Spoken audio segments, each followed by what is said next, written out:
cette cigarette. Et revoici une polémique. Comme seule la France en a le secret, plusieurs hommes politiques ont déjà pris position, mais ils ne sont pas les seuls, en faveur d'une dépénalisation du cannabis. Bien mal en a pris, parce que évidemment ça a de nouveau soulevé un certain nombre de polémiques, levée de boucliers, etc. Ah oui. etc. Alors qui sont-ils et quels sont leurs arguments? Rappelons-nous, 2012, Vincent Peillon, qui était quand même ministre de l'Éducation à ce moment-là, c'est quand même tout un symbole, dit que la dépénalisation du cannabis est un sujet majeur, qu'il faut débattre de ce sujet. Donc il se fait immédiatement recadrer par le Premier ministre de l'époque, Jean-Marc Ayrault, et par le Président de la République, François Hollande. Plus récemment, Jean-Marie Le Guen, qui est secrétaire d'État chargé des relations avec le Parlement, a dit à peu près la même chose, c'est-à-dire c'est plutôt prononcé pour, évidemment, réouvrir le débat et en faveur d'une dépénalisation du cannabis. Bon, c'est quand même un homme qui est médecin de formation et qui connaît quand même le sujet. Donc, pareil, il s'est fait recadrer immédiatement par ses collègues ministres et par, grosso modo, toute une partie de la classe politique de droite comme de gauche. Et les médecins, alors? Et très récemment, le professeur d'Ostenberg, qui est quand même un pneumologue de renom, qui connaît aussi le sujet, s'est prononcé en faveur d'une dépénalisation du cannabis.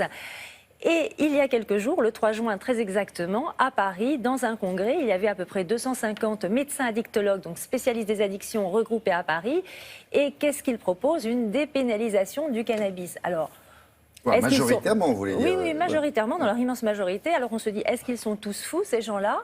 Non, pas du tout. Ce sont des médecins, ils ont des arguments et ils nous disent qu'une dépénalisation suivie d'une légalisation, c'est-à-dire que le fait que l'État pourrait prendre le contrôle de la production du cannabis et légiférer autour du cannabis, pourrait réduire les risques médicaux. Donc leur démarche est une démarche de prévention de la santé, une démarche de santé publique. Donc réduire les risques médicaux liés à l'usage et à la consommation du mauvais cannabis de mauvaise qualité. Et ça pourrait réduire aussi évidemment tout le trafic et le crime, la délinquance autour du cannabis. Donc je vous propose d'écouter le président de la Fédération française d'addictologie.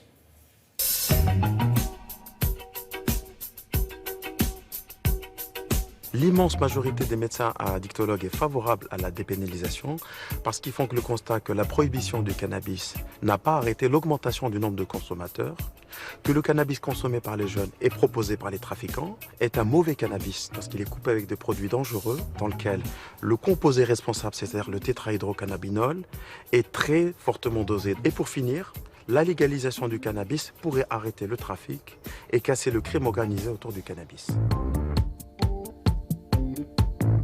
Automatiquement, lorsqu'on légalise le cannabis, on aura une augmentation des expérimentateurs, des curieux, des personnes qui vont fumer, mais qui ne seront ni abuseurs ni dépendants. Aux États-Unis, par exemple, lorsqu'on a légalisé le cannabis dans le Colorado, ce sont les personnes qui habitent dans les États frontaliers qui ont augmenté le nombre d'expérimentateurs.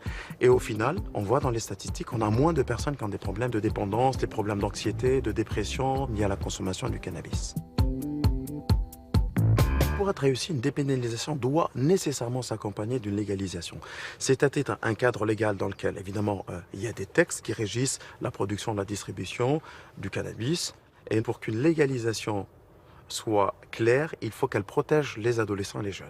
On peut imaginer, par exemple, une interdiction de consommer en dessous de 21 ans. Et ceci doit se faire avec un discours de prévention très clair, adapté à l'âge. On a une cible, mais cette cible, on peut la toucher à travers l'environnement des jeunes.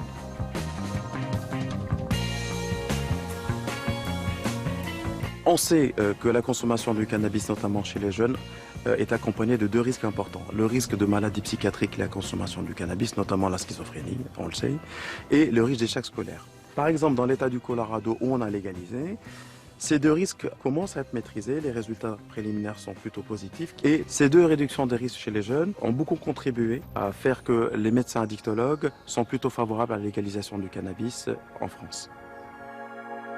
Alors évidemment, il faudrait entendre les arguments de ceux qui sont contre et depuis longtemps. Donc on continuera sur ce sujet-là parce que, effectivement, comme il le dit lui-même, ce médecin, le cannabis est dangereux, surtout pour les adolescents. C'est pour les adolescents, le cerveau des adolescents, et donc nous en parlerons demain.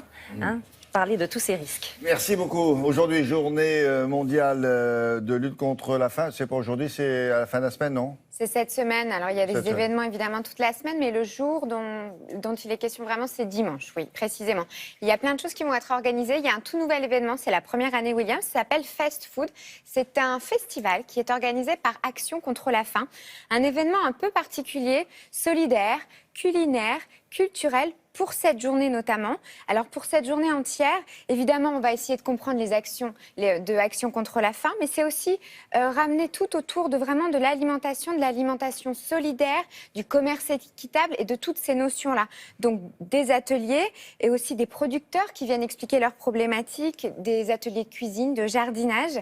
On va apprendre à cuisiner avec les invendus, des choses comme ça. Vous avez aussi du job dating pour comprendre les métiers de l'humanitaire, et puis des projections, des photos et un concert. On parlait d'un événement culturel et d'un concert, ça s'appelle fastfood.org. Je vous invite à prendre vos places sur Internet dès maintenant. Merci beaucoup. À plus tard. La météo maintenant avec Nathalie.